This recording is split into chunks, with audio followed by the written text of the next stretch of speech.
Hello everyone, I am Vaishali. कैसे हैं आप सब? तो आज की वीडियो में हम लोग डिस्कस करेंगे वो इंपॉर्टेंट टॉपिक्स, एक्चुअली चैप्टर्स नहीं करेंगे, वो इंपॉर्टेंट टॉपिक्स।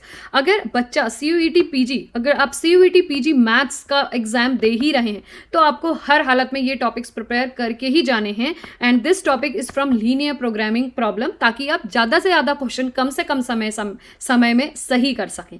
तो स्टार्ट करते हैं कौन कौन से टॉपिक हैं। देखिए, सबसे इंपॉर्टेंट टॉपिक है आपका कॉन्वेक्स सेट। तो कॉन्वेक्स सेट में आपको कॉन्वेक्स सेट की डेफिनेशन, कॉन्वेक्स सेट की प्रॉपर्टीज और कॉन्वेक्स सेट से रिलेटेड कि अगर आपको इक्वेशंस दे दी जाएं तो आइगन वेक्टर की हेल्प से हम कैसे बता पाते हैं कि कोई भी सेट कॉन्वेक्स बन रहा है, कॉनकेव बन रहा है, या नाइदर कॉनकेव कॉन्वेक्स बन रहा है, या फिर कॉनकेव या कॉन्वेक्स दोनों नहीं बन रहा है। ठीक है, तो इस तरीके के टॉपिक्स, इसके results which is very important, जो आपको लर्न करने ही करने, क्योंकि हर साल CUET PG में कम से कम 2 क्वेश्चन या 3 क्वेश्चन कॉम्प्लेक्स के रिजल्ट से रिलेटेड आते ही आते हैं।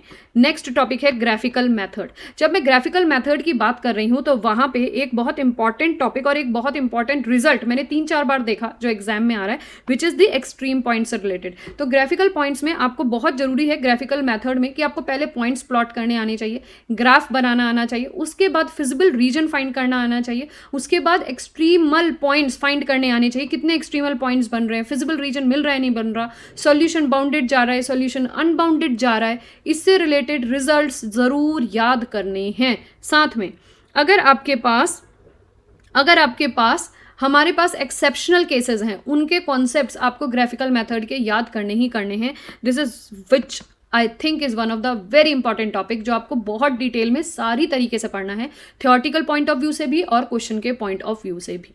नेक्स्ट जो आपका टॉपिक आता है which is result of linear programming problem, जो हमारी सबसे पहला चैप्टर है, जिसमें हम एक्चुअली पढ़ते हैं कि हमारी प्रॉब्लम लीनियर क्यों है और हमारी प्रॉब्लम नॉन लीनियर क्यों है, लीनियर के कंस्ट्रेंट्स कैसे काम करते हैं, लीनियर के लिए जो वेरिएबल्स हैं, जब फिजिबल सॉल्यूशन मिलता है तो वेरिएबल्स कैसे होते हैं जो पॉजिटिव क्वाड्रेंट में लाई करते हैं। तो वो सारे रिजल्ट्स आपको बहुत थॉरोली पता होने चाहिए। साथ में आपको ये भी पता होना चाहिए कि अगर कोई लीनियर प्रॉब्लम लिखी है तो वो लीनियर है, और दूसरी अगर नॉन लीनियर है तो वो नॉन लीनियर है, क्यों है। ऐसे बहुत बार क्वेश्चंस एग्जाम में आए जिसमें मैच द फॉलोइंग बना के दे दी और पूछ लिया कि क्वेश्चंस लीनियर से आया है या नॉन लीनियर से आया है। So these questions are very basic, देखने मात्र से आप यस या नो बता सकते हैं, लेकिन आपको दोनों की डेफिनेशंस, कंस्ट्रेंट की डेफिनेशंस आनी चाहिए, ये ध्यान रखिए। ठीक है, नेक्स्ट टॉपिक आपका आता है feasible relation solutions and result से रिलेटेड, कि जब आपके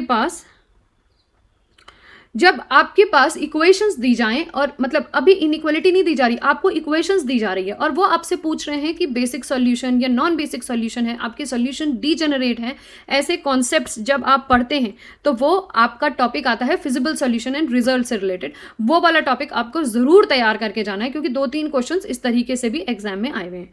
नेक्स्ट, आपको सिंप्लेक्स मेथड जरूर याद करना है। सिंप्लेक्स मेथड में आपसे वो लोग ये नहीं कह रहे कि पूरी पूरी टेबल बनाइए और हमें आंसर बताइए, वो लोग ये कहते हैं कि अगर जब आप रिजल्ट फाइंड कर रहे हो तो कहाँ पे आपको मिनिमम रेशियो देखना है, कौन सा आपका वेक्टर है जो आउटगोइंग वेक्टर है। ऐसे छोटे छोटे कॉन्सेप्ट जब आप टेबल सिंप्लेक्स मेथड की बनाती हैं तो बहुत सारे रिजल्ट्स वहाँ पे आते हैं, वो रिजल्ट्स आपको बाय हार्ट याद होने चाहिए, क्योंकि उन रिजल्ट्स पे क्वेश्चन CUET PG मैथ्स में आए हुए हैं। So you have to very particular about the results of each and every chapter ज़्यादा नहीं है आपके, बट इनके रिजल्ट्स बहुत इंपॉर्टेंट है आपके लिए। ठीक है, नेक्स्ट टॉपिक है आपका ट्रांसपोर्टेशन प्रॉब्लम। मैं फिर वही कहूंगी, ट्रांसपोर्टेशन प्रॉब्लम को सॉल्व करना आना चाहिए, बैलेंस्ड है, अनबैलेंस्ड है, जेनरेट है, डीजेनरेट है, कैसी ट्रांसपोर्टेशन प्रॉब्लम है, और वो ट्रांसपोर्टेशन प्रॉब्लम के रिजल्ट्स आपको आने चाहिए। तो जब भी आप CUET PG की प्रिपरेशन करें, क्योंकि क्वेश्चन ज्यादातर आपके थियोरटिकल पॉइंट ऑफ व्यू से आ रहे हैं, तो आपको न्यूमेरिकल पॉइंट ऑफ व्यू के साथ साथ थियोरटिकल पॉइंट ऑफ व्यू भी याद करना है, ताकि आप क्वेश्चन एक्यूरेट और क्विकली कर सकें। ठीक है, और अगर ये सारे टॉपिक्स, जो 7 टॉपिक्स मैंने बताए हैं,